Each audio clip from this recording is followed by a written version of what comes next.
ഇവിടെ വെള്ളാപ്പള്ളി നടേശനും മരിച്ചു, സുകുമാരൻ നായരും മരിച്ചു, പുന്നല ശ്രീകുമാറും മരിച്ചു. എല്ലാത്തരം ജാതി രാഷ്ട്രീയത്തിനും മുകളിലാണ് ജനങ്ങൾ രാഷ്ട്രീയമായി ചിന്തിക്കുന്നുള്ളതിന്റെ ഏറ്റവും വലിയ തെളിവാണ് ഈ പഞ്ചായത്ത് തെരഞ്ഞെടുപ്പ് ഫലം. സ്വയം RSS കാരനാണെന്നും സ്വയം സേവകനാണെന്നും പറയുന്ന ഒരുത്തനെ എങ്ങനെയാണ് VD സതീശന് പിന്നെ ഇതിനകത്തേക്ക് എടുക്കാൻ പറ്റുക? പിണറായി വിജയൻ എന്ന് പറഞ്ഞൊരു ഏകാധിപതിയെ ഒഴിവാക്കിയിട്ട് പിണറായി വിജയൻ ഒപ്പമോ അല്ലെങ്കിൽ പിണറായി വിജയന് മുകളിലോ ഏകാധിപത്യമുള്ള സ്വഭാവത്തിലുള്ള ഒരാളെ മുഖ്യമന്ത്രിയാക്കാൻ ജനങ്ങൾ ഒരു കാരണവശാലും അനുവദിക്കില്ല. നമസ്കാരം. ഇന്നലെ പ്രതിപക്ഷ നേതാവ് VD Satheesan CK ജാനുവും PV അൻവറും Vishnupuram ചന്ദ്രശേഖരനുമൊക്കെ UDFിലേക്ക് വന്നു എന്നുള്ള തരത്തിലുള്ള ഒരു പത്രസമ്മേളനം നടത്തി മണിക്കൂറുകൾക്കകം വിഷ്ണുപുരം ചന്ദ്രശേഖരൻ അത് നിഷേധിച്ചു. അത് എങ്ങനെ കാണാൻ കഴിയും? കാരണം വിഷ്ണുപുരം ചന്ദ്രശേഖരൻ ഒരു രാഷ്ട്രീയ നേതാവും പൊതുമണ്ഡലത്തിൽ പ്രവർത്തിക്കുന്ന ഒരാളുമാണ്. അദ്ദേഹത്തിൻ്റെ രാഷ്ട്രീയം തന്നെ ഇതിൽ നിന്നും വളരെ വിഭിന്നമാണ്. അങ്ങനെ വരുമ്പോൾ അദ്ദേഹം എങ്ങനെയാണ് ഇതിപ്പോൾ നമ്മൾ ആരുടെ വാക്കാണ് നമുക്ക് വിശ്വസിക്കാൻ കഴിയുക? ഇപ്പോൾ ഇതിൽ നമ്മളെല്ലാം അസ്വസ്ഥമാക്കിയൊരു പ്രധാനപ്പെട്ട വിഷയം എന്ന് പറയുന്നത്, ഈ വിഷ്ണുപുരം ചന്ദ്രശേഖരൻ്റെ രാഷ്ട്രീയം വ്യത്യസ്തമാണെന്ന് പറയുന്നതിനപ്പുറത്ത് അയാളൊരു കറകളഞ്ഞ RSSകാരനാണ്. എന്നോട് തന്നെ എനിക്ക് തോന്നുന്നു ഒരു പതിറ്റാണ്ട് മുമ്പ് തന്നെ ഞാൻ 1-ാം നമ്പർ എന്താണ് ഈ സ്വയം സേവകൻ അല്ലേ, സ്വയം സേവകൻ ആണെന്ന് എനിക്ക് തോന്നുന്നു എന്നോട് ഒരു 6-7 വർഷം മുമ്പേ അയാൾ പറഞ്ഞിട്ടുള്ള. അല്ല, അവിടെ ഞാൻ ചോദിച്ചോട്ടെ, എന്താണ് ഒരു RSSകാരൻ എന്താണ് കുറവ്? ഒരു RSSകാരന് എന്തുകൊണ്ട് ഒരു രാഷ്ട്രീയ പ്രസ്ഥാനത്തിൽ? അല്ല, അത് വേറെ കാര്യം, അത് നമ്മൾ അത് വേറൊരു ചർച്ചാ വിഷയം. പക്ഷേ RSSകാരന് UDFിൽ എന്താണ് സ്ഥാനം എന്നുള്ളതാണ് പ്രശ്നം. RSSകാരും കോൺഗ്രസ്സുകാരനും തമ്മിലുള്ള ബന്ധം എന്താ? അല്ല, അയാൾക്ക് അയാൾക്ക് ആ പ്രത്യയശാസ്ത്രം ഉപേക്ഷിച്ച് അവിടെയാണ് പ്രശ്നം. ആ പ്രത്യയശാസ്ത്രം ഉപേക്ഷിച്ച് UDFിലേക്ക് വരാം. അങ്ങനെ പലരും വന്നിട്ടുണ്ട്, CPM-ലും വന്നിട്ടുണ്ട്, RSSകാർ CPM-ലേക്ക് പോയിട്ടുണ്ട്. പക്ഷേ അവര് CPM ചെന്ന് കഴിഞ്ഞാൽ പിന്നെ അവർക്ക് RSSുമായിട്ട് ബന്ധമില്ല. വിഷ്ണുപുരം ചന്ദ്രശേഖരൻ എന്തടിസ്ഥാനത്തിലാണ് വിഷ്ണുപുരം ചന്ദ്രശേഖരനെ VD സതീശൻ അസോസിയേറ്റ് മെമ്പറാക്കിയത് എന്നുള്ളതാണ് മനസ്സിലാക്കാത്തത്. വിഷ്ണുപുരം ചന്ദ്രശേഖരനെ അസോസിയേറ്റ് മെമ്പറാക്കി കഴിഞ്ഞപ്പോൾ അയാളൊരു പത്രസമ്മേളനം നടത്തിയിട്ട് അയാൾ പറഞ്ഞു, ഞാൻ NDAയുടെ ഉപാധ്യക്ഷനാണ്. സ്റ്റേറ്റിലെ തിരുവനന്തപുരത്താണെന്ന് എനിക്കറിയില്ല. ഞാനൊരു പിന്നെ സ്വയം സേവകനാണ്. അതെ, അതുകൊണ്ട് ഞാൻ അങ്ങോട്ട് പോവില്ല എന്ന് പറഞ്ഞുകൊണ്ട് അയാളെ എടുത്ത VD സതീശനെ പുറംകാലം കൊണ്ട് അയാൾ തൊഴിക്കുകയാണ്. മനസ്സിലായില്ല? അവിടെയാണ് പൊതുസമൂഹത്തിന് സംശയം ഉണ്ടാകുന്നത്. എങ്ങനെയാണ് പ്രതിപക്ഷ നേതാവ് ഇതുപോലൊരു കള്ളം പറഞ്ഞതാണോ? ഇതിൽ ആരാണ് കള്ളം പറഞ്ഞത്? അല്ല, കള്ളം പറഞ്ഞത് ആരാണെന്നുള്ളത് ഇതിനകത്തുള്ള പ്രധാനപ്പെട്ട പ്രശ്നം, പല പ്രശ്നങ്ങളുണ്ട്. ഒന്ന് ഉള്ളൊരു ചോദ്യം, സ്വയം സേവകൻ എന്നും NDAയുടെ ഭാഗമാണെന്നും പറയുന്ന ഒരാളെ രായ്ക്ക് രാമാനം കോൺഗ്രസ്സുകാരനായിട്ടുള്ള പ്രതിപക്ഷ നേതാവ് VD സതീശൻ എങ്ങനെയാണ് UDFിലേക്ക് എടുക്കാൻ പറ്റുക? എങ്ങനെയാണത് കഴിയുക? കാരണം കോൺഗ്രസിൻ്റെ ഏറ്റവും വലിയ പ്രഖ്യാപിത ശത്രു സംഘപരിവാരവും RSSുമാണ്. രാഹുൽ ഗാന്ധിയുടെയും കോൺഗ്രസിൻ്റെയും പ്രഖ്യാപിത നയം അവർക്കെതിരായിട്ടുള്ള സമരമാണ്. അങ്ങനെ ഇരിക്കെ സ്വയം RSSകാരനാണെന്നും സ്വയം സേവകനാണെന്നും പറയുന്ന ഒരുത്തനെ എങ്ങനെയാണ് VD സതീശന് പിന്നെ ഇതിനകത്തേക്ക് എടുക്കാൻ പറ്റുക? ഒന്ന്. രണ്ട്, എടുത്തയാൾ പറയുന്നു ഞാൻ പോവില്ല, ഞാൻ BJP ആണ്, ഞാൻ സംഘപരിവാറാണ്, ഞാൻ സ്വയം സേവകനാണ് എന്ന് പറയുമ്പോൾ എങ്ങനെയാണ് ഇയാളെ നമുക്ക് എന്ത് പറഞ്ഞാണ് ഇയാളെ നമുക്ക് ന്യായീകരിക്കാൻ പറ്റില്ല? ഒരുപക്ഷെ വിഷ്ണുപുരം ചന്ദ്രശേഖരനുമായിട്ട് എന്തെങ്കിലും തരത്തിലുള്ള ഒരു ചർച്ച ഉണ്ടാകാതെ പ്രതിപക്ഷ നേതാവ് ഇത്തരത്തിലൊരു ഗൗരവമായിട്ടുള്ള ഒരു കാര്യം തുറന്ന ഒരു പരസ്യ പ്രസ്താവനയുടെ പറയുമെന്ന് താങ്കൾ കരുതുന്നു? ഞാൻ പറയുന്നത്, ഇപ്പം വിഷ്ണുപുരം ചന്ദ്രശേഖരൻ പറഞ്ഞത് 2-3 മാസം മുമ്പ് കെ മുരളീധരനെ കണ്ടപ്പം കെ മുരളീധരൻ എന്തോ ചോദിച്ചു, രമേശ് ചെന്നിത്തല കണ്ടപ്പോൾ രമേശ് ചെന്നിത്തല എന്തോ ചോദിച്ചു, അല്ലെങ്കിൽ VD സതീശൻ കണ്ടു എന്നൊക്കെയാണ് അയാൾ പറയുന്നത്. അപ്പോൾ ഇതിനകത്ത് ചർച്ച നടന്നില്ല എന്നുള്ളത്. ചർച്ച നടന്നെങ്കിൽ തന്നെ എന്ത് അടിസ്ഥാനത്തിലാണ് അങ്ങനെ ഒരു ചർച്ച നടക്കുന്നത് എന്നുള്ളതാണ് ചോദ്യം. പിന്നെ വിഷ്ണുപുരം ചന്ദ്രശേഖരനെ വേണേൽ നാളെ എടുക്കാം, പ്രശ്നമില്ല. പക്ഷേ വിഷ്ണുപുരം ചന്ദ്രശേഖരൻ ഇപ്പോഴത്തെ പ്രതിശാസ്ത്രവും രാഷ്ട്രീയവും വിട്ടിട്ട് വേണം അയാൾക്ക് ഇതിനകത്തേക്ക് വരാൻ. അവിടെയാണ് OK വാസുവിനെ എങ്ങനെയാണ് CPM എടുത്തത്? അയാൾ RSSന്റെ പ്രത്യയശാസ്ത്രം വിട്ടൊഴിഞ്ഞു. ഞാൻ ഈ RSS ആയിട്ട് എനിക്ക് ബന്ധമില്ല.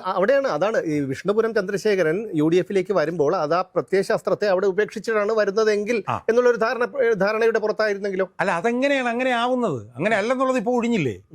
അങ്ങനെയാണെന്നുള്ളത് ഇപ്പം തെറ്റാണെന്ന് തെളിഞ്ഞില്ലേ? എന്ന് മാത്രമല്ല, പ്രതിപക്ഷ നേതാവ് VD സതീശൻ പോലും അയാൾ RSSന്റെ പ്രത്യയശാസ്ത്രം വിട്ടൊഴിഞ്ഞിട്ട് ഞങ്ങളൂടെ വരാമെന്ന് സതീശൻ പോലും പറഞ്ഞിട്ടില്ല. മനസ്സിലായില്ലേ? അതൊന്നാമത്തെ കാര്യം. രണ്ടാമത്തെ പ്രധാനപ്പെട്ട പ്രശ്നം എന്താ? ഈ പഞ്ചായത്ത് തിരഞ്ഞെടുപ്പ് നൽകുന്ന മെസ്സേജ് എന്താ? ഈ പഞ്ചായത്ത് തിരഞ്ഞെടുപ്പ് നൽകുന്ന മെസ്സേജ് ജാതി രാഷ്ട്രീയം ഇവിടെ അവസാനിച്ചു എന്നുള്ളതാണ്. ഇവിടെ വെള്ളാപ്പള്ളി നടേശനും മരിച്ചു, സുകുമാരൻ നായരും മരിച്ചു, പുന്നല ശ്രീകുമാറും മരിച്ചു. എല്ലാത്തരം ജാതി രാഷ്ട്രീയത്തിനും മുകളിലാണ് ജനങ്ങൾ രാഷ്ട്രീയമായി ചിന്തിക്കുന്നുള്ളതിന്റെ ഏറ്റവും വലിയ തെളിവാണ് ഈ പഞ്ചായത്ത് തെരഞ്ഞെടുപ്പ് ഫലം. ആ പഞ്ചായത്ത് തെരഞ്ഞെടുപ്പിൽ രാഷ്ട്രീയമായി വമ്പൻ വിജയം നേടി നിൽക്കുമ്പോൾ RSSന്റെ പ്രത്യയശാസ്ത്രത്തിൽ വിശ്വസിക്കുന്ന, താൻ RSSകാരനാണെന്ന് പറയുന്ന, താൻ സംഘപരിവാറാണെന്ന് പറയുന്ന, താൻ NDA ആണെന്ന് പറയുന്ന ഒരാളുമായി ചർച്ച നടത്തി എന്ന് പറഞ്ഞാൽ തന്നെ സതീശൻ ആ സ്ഥാനത്ത് നിന്ന് സ്റ്റെപ്പ് ഡൗൺ ചെയ്യണ്ടേ? കാരണം രാഷ്ട്രീയമായിട്ടുള്ളൊരു വിജയമല്ലേ UDF നേടിയത്? അല്ല, പക്ഷേ അതിനുശേഷം അദ്ദേഹത്തിന്റെ ഒരു വിശദീകരണം വന്നിട്ടില്ലല്ലോ. അദ്ദേഹത്തിന് എന്താ പറയാനുള്ളത്? അല്ല, അദ്ദേഹത്തിനൊന്നും പറയാനില്ല. അദ്ദേഹത്തിനോട് പത്രക്കാർ ചോദിച്ചപ്പോൾ അദ്ദേഹം പറഞ്ഞു ഈ ചാപ്റ്റർ ക്ലോസ് ചെയ്തെന്ന് പറഞ്ഞു. അയാളോട് പറയുന്ന പോലുള്ള ചോദ്യങ്ങളല്ലേ അയാൾക്ക് ചോദിക്കാൻ പറ്റുള്ളൂ. അപ്പം സതീശൻ എന്ന് പറഞ്ഞ ആൾക്ക് ഈ രാഷ്ട്രീയ ഇച്ഛാശക്തി ഉള്ളവനായിരുന്നെങ്കിൽ ഇതുപോലെ ഒരാൾ ചർച്ചയ്ക്ക് വരുമ്പോൾ നിങ്ങളുമായിട്ടൊന്നും ചർച്ചയ്ക്ക് ഞങ്ങൾ വരുന്നില്ല. വലിയൊരു രാഷ്ട്രീയ വിജയം നേടിയ ഞങ്ങൾ ഈ ജാതി സംഘടനകളുമായി ബന്ധപ്പെട്ടൊന്നും ഒരു ഒത്തുതീർപ്പിനും തയ്യാറാവില്ല എന്ന് പറയേണ്ട ആളല്ലേ ഇയാൾ. അയാൾ ഒരു ഉളുപ്പുമില്ലാതെ കോൺഗ്രസ് ഏറ്റവും വലിയ പ്രഖ്യാപിത ശത്രുവായി കാണുന്ന ഒരാളെ അയാൾ ആ RSS രാഷ്ട്രീയത്തിലും സംഘപരിവാർ രാഷ്ട്രീയത്തിലും വിശ്വസിക്കുന്നുണ്ട് എന്ന് പറഞ്ഞ് നിൽക്കവേ തന്നെ അയാളുമായിട്ട് ചർച്ച നടത്തി എന്ന് പറഞ്ഞാൽ അയാൾക്ക് പ്രതിപക്ഷ സ്ഥാനത്തിരിക്കാൻ ഉള്ള എന്ത് യോഗ്യതയാണുള്ളത്? ഒന്ന്. രണ്ട്, ഈ തെരഞ്ഞെടുപ്പിൽ ഇപ്പം നമ്മളിപ്പം PV അൻവർ എന്ന് പറഞ്ഞ ആളുടെ കാര്യം നമ്മൾ എടുക്കും.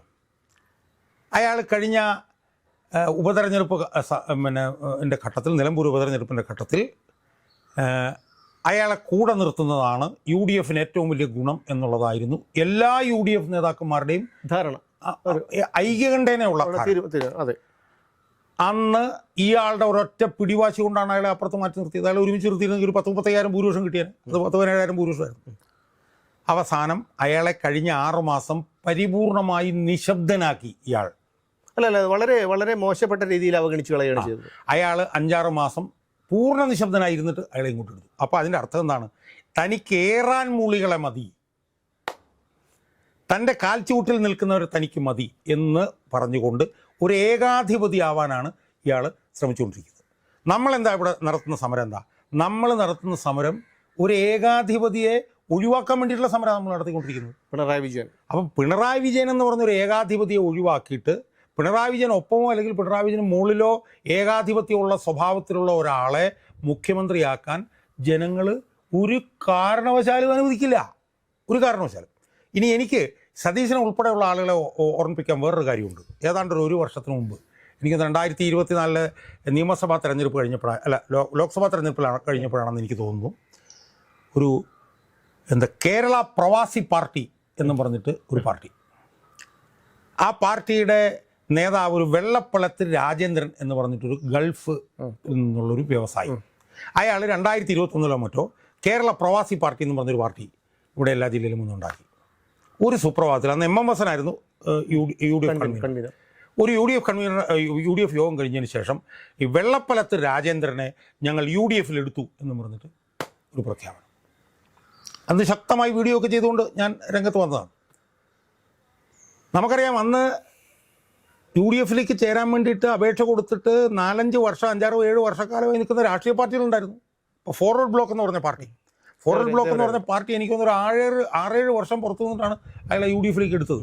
ആ സ്ഥാനത്ത് ഈ വെള്ളപ്പലത്ത് രാജേന്ദ്രൻ എന്ന് പറഞ്ഞ ഗൾഫ് മുതലാളി ഒരു പാർട്ടി ഉണ്ടാക്കി വന്നപ്പോൾ ആ പാർട്ടിയെ ഒരു ബുദ്ധിമുട്ടുമില്ലാതെ പുല്ലുപോലെ UDFൽ അങ്ങ് എടുത്തു. അദ്ദേഹത്തിന്റെ കയ്യിൽ നിന്നല്ലേ 50 ലക്ഷത്തോളം രൂപ ആരോപണം വന്നത്. മനസ്സിലായോ? അതായത് സതീശനും കുഞ്ഞാലിക്കുട്ടിയും കൂടെ ചേർന്നിട്ടാണ് അയാളെ. ഇതിപ്പോൾ അയാളെക്കുറിച്ച് കേൾക്കാനില്ല, അയാൾ എവിടെയാണോ, അകത്താണോ പുറത്താണോ എന്ന് എനിക്കറിയില്ല. അയാൾക്ക് ഇനി എത്ര സീറ്റ് കൊടുത്തു, എത്ര സീറ്റ് ജയിച്ചു, ഇതൊന്നും നമുക്കറിയില്ല. മനസ്സിലായോ? അപ്പോൾ ഇതുപോലുള്ള പണികളാണ് ഇയാൾ പിന്നെ സതീശൻ എന്ന് പറഞ്ഞിട്ടുള്ള രാഷ്ട്രീയ നേതാവ് ചെയ്തുകൊണ്ടിരിക്കുന്നത്. കഴിഞ്ഞ 5 വർഷക്കാലമുള്ള അയാളുടെ പ്രവർത്തനമൊക്കെ സംബന്ധിച്ച് നമ്മൾ ഒരുപാട് തവണ വിലയിരുത്തിയിട്ടുണ്ട്. അയാളുടെ രാഷ്ട്രീയ പ്രവർത്തനവുമായി ബന്ധപ്പെട്ടുള്ള കാര്യങ്ങൾ വിലയിരുത്തിയിട്ടുണ്ട്. അയാളുടെ നിയമപോരാട്ടമായിട്ടുള്ള കാര്യങ്ങൾ വിലയിരുത്തി. ഇതിലെല്ലാം അയാൾ അമ്പെ പരാജയമായിരുന്നു എന്ന് നമ്മൾ പറഞ്ഞിട്ടുണ്ട്. ഇവിടെ എനിക്കൊരു പ്രധാനപ്പെട്ട കാര്യം കൂടെ പറയാനുള്ളത്, ഇപ്പോൾ കഴിഞ്ഞ 1.5 മാസക്കാലമായി നമ്മൾ നിരന്തരമായി ചർച്ച ചെയ്തുകൊണ്ടിരിക്കുന്ന വിഷയം ശബരിമല സ്വർണ്ണക്കൊള്ള. ആ ശബരിമല സ്വർണ്ണക്കൊള്ളയിൽ നിർണായകമായിട്ടുള്ളൊരു വെളിപ്പെടുത്തൽ നടത്തിയത് മുൻ പ്രതിപക്ഷ നേതാവ് രമേശ് ചെന്നിത്തല. യഥാർത്ഥത്തിൽ ഈ ശബരിമല കൊള്ളയുമായി ബന്ധപ്പെട്ട വിഷയത്തിൽ ഈ സർക്കാരിനെ ആഞ്ഞടിക്കാനുള്ള ഏറ്റവും വലിയ വജ്രായുധമായി മാറിയിരിക്കുന്നത് രമേശ് ചെന്നിത്തല നടത്തിയിട്ടുള്ള ഈ വെളിപ്പെടുത്തലാണ്. ഈ വെളിപ്പെടുത്തൽ ശരിക്കും ശബരിമല കൊള്ളയെ പുതിയൊരു തലത്തിലേക്ക് കൊണ്ടുവന്നെത്തിക്കുകയാണ് ചെയ്തത്. ഇപ്പം അതിൻ്റെ ലേറ്റസ്റ്റ് എന്താണ്? ആ ലേറ്റസ്റ്റ് എന്ന് പറയുന്നത് അന്താരാഷ്ട്ര വിഗ്രഹ കള്ളക്കടത്ത് ഇതുമായി ബന്ധപ്പെട്ട് നടന്നിട്ടുണ്ട് എന്നുള്ള നിലയിലുള്ള മൊഴികളും കാര്യങ്ങളും ഒക്കെ വന്നിരിക്കുകയാണ്. പഞ്ചലോഹ വിഗ്രഹം കൈമാറി ഒരു വണ്ടി നിറച്ച് കാശുമായിട്ട് വന്നെന്നു, അതിൽ ഉണ്ണികൃഷ്ണൻ പോറ്റി ഉണ്ടായിരുന്നു, ഈ ഡി മണി എന്ന് പറഞ്ഞ ആൾ, പിന്നെ ശബരിമലയുമായി ബന്ധപ്പെട്ടൊരു ഉന്നതൻ എന്നൊക്കെ പറഞ്ഞുകൊണ്ട് രമേശ് ചെന്നിത്തല കൊടുത്ത മൊഴിക്ക് ശേഷം നടന്ന സംഭവങ്ങൾ ശബരിമല പെരുങ്കൊള്ളയെ വലിയ വിശാലമായൊരു അന്താരാഷ്ട്ര തലത്തിലേക്ക് കൊണ്ടുവന്ന് എത്തിച്ചു. സ്വാഭാവികമായും രമേശ് ചെന്നിത്തല നടത്തിയ ആ വെളിപ്പെടുത്തൽ കോൺഗ്രസ് ഏറ്റെടുക്കേണ്ടതല്ലേ? രമേശ് ചെന്നിത്തല നടത്തിയ ആ വെളിപ്പെടുത്തൽ UDF ഏറ്റെടുക്കേണ്ടതല്ലേ? കാരണം സർക്കാരിനെ അടിക്കാനുള്ള ഏറ്റവും വലിയ വടിയായിട്ടത് മാറി. അവര് എന്താണെന്ന് വെച്ചാൽ തദ്ദേശ തെരഞ്ഞെടുപ്പ് ഫലം വന്നതോടുകൂടി ഇനി ഞങ്ങൾ പ്രവർത്തിച്ചില്ലെങ്കിലും കുഴപ്പമില്ല, കാരണം ഇനി വളരെ ചുരുങ്ങിയ മാസങ്ങൾ മാത്രമേ ഉള്ളൂ, അതിനുള്ളിൽ എന്തായാലും ജനം മാറ്റി ചിന്തിക്കില്ല, അത് പിണറായി വിരുദ്ധ വികാരം വീണ്ടും നിയമസഭാ തെരഞ്ഞെടുപ്പിൽ അലയടിക്കും എന്നൊക്കെയുള്ളൊരു മിഥ്യാധാരണ അവർക്ക് നിർഭാഗ്യവശാൽ വീണ്ടും ഉണ്ടായി എന്ന് തോന്നുന്നു. അപ്പം അതിൽ നമ്മൾ കാണേണ്ട ഒരു പ്രധാനപ്പെട്ട വിഷയം, ഇങ്ങനൊരു വജ്രായുധം കിട്ടിയിട്ടും ഈ സതീശൻ എന്ന് പറഞ്ഞ ആൾ ഈ ശബരിമല പെരുങ്കൊള്ളയിൽ ഈ അന്താരാഷ്ട്ര വിഗ്രഹ കള്ളക്കടത്ത് സംഘത്തിൻ്റെ പങ്ക് കൂടുതൽ ചർച്ച ചെയ്യണമെന്നൊക്കെ പറഞ്ഞിട്ട് അവിടെ ഒരു പ്രസ്താവന 1.5 പ്രസ്താവന നടത്തിയിട്ടുള്ളതല്ലാതെ തൊട്ടിട്ടില്ല. അത് സതീശൻ മാത്രമല്ല, പാർട്ടിയും തൊട്ടിട്ടില്ല. അപ്പോൾ ഇതിൽ നിന്നൊക്കെ നമ്മൾ മനസ്സിലാക്കേണ്ട ഒരു കാര്യമില്ല. എനിക്ക് തോന്നുന്നത് പിണറായി വിജയൻ അധികാരത്തിൽ വരില്ല എന്ന് ഉറപ്പായി കഴിഞ്ഞാൽ പിണറായി വിജയൻ ഏറ്റവും കൂടുതൽ ആഗ്രഹിക്കുന്നത് VD സതീശൻ്റെ നേതൃത്വമുള്ള അപ്പം പിണറായി വിജയൻ മുഖ്യമന്ത്രി ആയില്ലെങ്കിലും VD സതീശൻ്റെ നേതൃത്വമുള്ള ഒരു മന്ത്രിസഭ വന്നു കഴിഞ്ഞാൽ ആ പിണറായി വിജയൻ്റെ കാര്യങ്ങൾ അവിടെ നടക്കും എന്ന് അയാൾക്ക് കൃത്യമായിട്ട് ബോധ്യമുണ്ട് എന്നുള്ളത് കൊണ്ട് VD സതീശനെതിരായിട്ടൊന്നും പ്രസ്താവനകളൊന്നും വരുന്നില്ല. ഇദ്ദേഹം പ്രതിപക്ഷ നേതാവായതിനു ശേഷം സർക്കാരിനെ പ്രതിരോധത്തിലാക്കാൻ തക്ക വിധത്തിലുള്ള എത്രയോ വിഷയങ്ങൾ വന്നിട്ടുണ്ട്. ഒരെണ്ണത്തിൽ പോലും അവസാനം എന്താണ്, പിണറായി വിജയന് അനുകൂലമായിട്ടുള്ള ഒരു നിലപാടിൽ കാര്യങ്ങൾ അവസാനിക്കുകയാണ് ചെയ്തിട്ടുള്ളത്. ഇപ്പോൾ ഞാൻ മനസ്സിലാക്കുന്നു. ഇപ്പോൾ നമ്മളൊന്ന് ആലോചിച്ച് നോക്കൂ, ഇയാളുടെ കൂടെ വന്നതാണ് കെ സുധാകരനുമായിട്ട് ഇയാൾ ഒരുമിച്ച് പോവില്ല. കെ സുധാകരൻ ഇയാളും തമ്മിൽ ഉണ്ടായിട്ടുള്ള തർക്കത്തെ തുറന്നിട്ടാണ് കെ സുധാകരൻ ആ സ്ഥാനത്ത് പോയത്.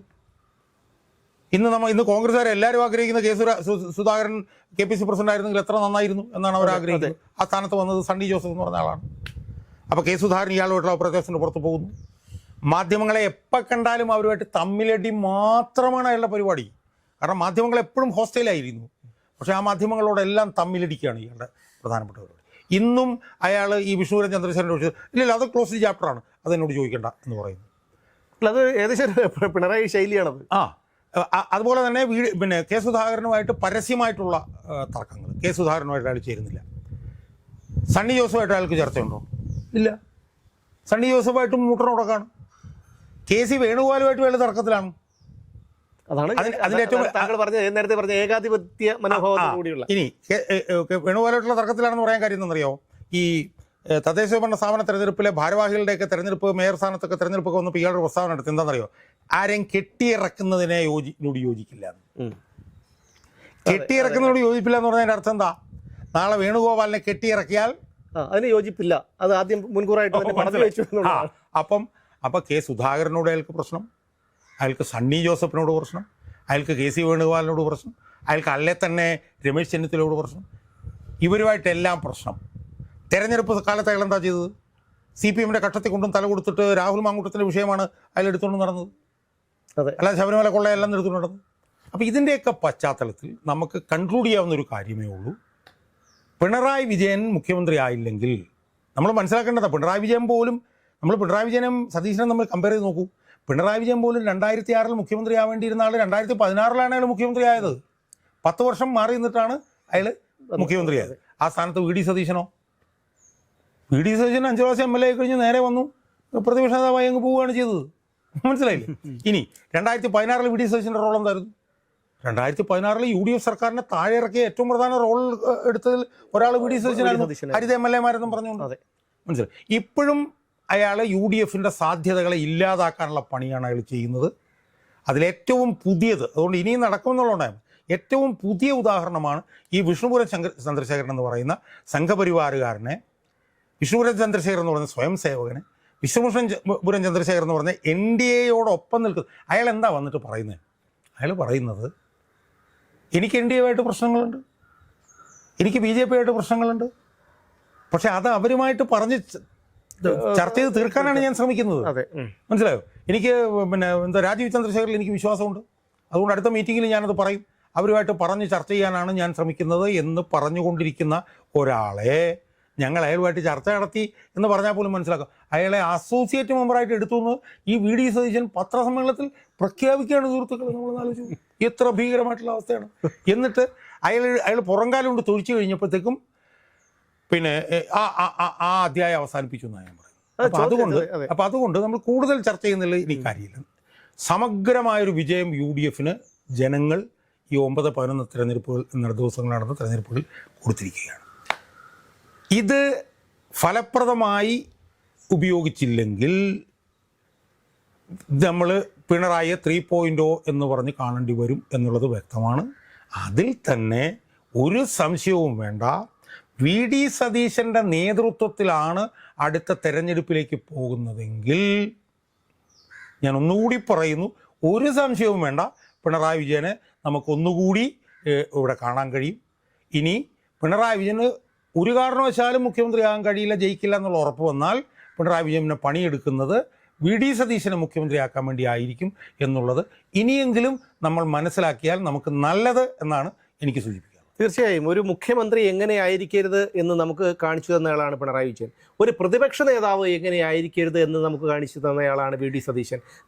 സ്വാഭാവികമായും പിണറായി വിജയൻ ഏറെക്കുറെ ഉറപ്പായി ഇനി ഒരു വട്ടം കൂടി തനിക്ക് മുഖ്യമന്ത്രിയാകാൻ കഴിയില്ലെന്ന്. അതുകൊണ്ട് തന്നെ അദ്ദേഹം തീർച്ചയായും വി ഡി സതീശനെ, തൻ്റെ കയ്യാളായി ഇതുവരെ പ്രതിപക്ഷ നേതൃസ്ഥാനത്തിരുന്ന് പ്രവർത്തിച്ചുകൊണ്ടിരുന്ന വി ഡി സതീശനെ മുഖ്യമന്ത്രി സ്ഥാനത്തെത്തിക്കാൻ തന്നെ പിണറായി വിജയൻ ശ്രമിക്കും. അതിൻ്റെ അണിയറ പ്രവർത്തനങ്ങളൊക്കെ ഇപ്പോൾ തന്നെ ഏകദേശം തുടങ്ങിക്കഴിഞ്ഞു. അതിൻ്റെ പ്രതിഫലനമാണ് ഈ വന്നുകൊണ്ടിരിക്കുന്നത്. എന്തായാലും ചിന്തിക്കേണ്ടതും പ്രവർത്തിക്കേണ്ടതും നമ്മൾ തന്നെയാണ്.